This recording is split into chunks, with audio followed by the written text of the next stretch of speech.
Hello বন্ধুরা, আগের দিন আপনাদেরকে ভিডিওতে দেখেছি আমার দাঁতে ব্যথা, তাই আজকে এসেছি আবার ডাক্তার আতিকুর ইসলামের কাছে দেখানো হয়ে গেলে তিনি দিয়ে দিলেন প্রেসক্রিপশন। চলে আসলাম সিউড়ি মেডিসিন দোকানে, সেখান থেকে কিছু ওষুধ নিতে হবে, তাই কিছু ওষুধ নিয়ে চলে আসলাম আমি মার্কেট পৌঁছাতে দেখি যে মার্কেটের মধ্যে রাস্তা দিয়ে যেন নদী বয়ে যাচ্ছে এবং দোকানদাররা বসে বসে হাসছে। বসে পড়লাম আমিও দোকানে। আজ কোনো কাস্টমার নেই, মেঘলা আকাশ একবারে।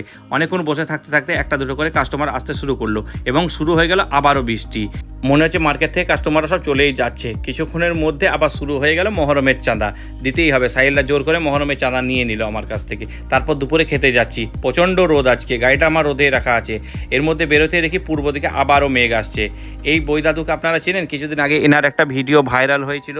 ইনি পুরো সিউড়িতে এই বয়স অবস্থায় বই বিক্রি করে বেড়ান, খুব ভালো মানুষ একটা। তারপর চলে আসলাম আলাউদ্দিন কালেকশনে। এখানে ইউনিক বাচ্চাদের এবং বড়দের কালেকশন পেয়ে যাবেন।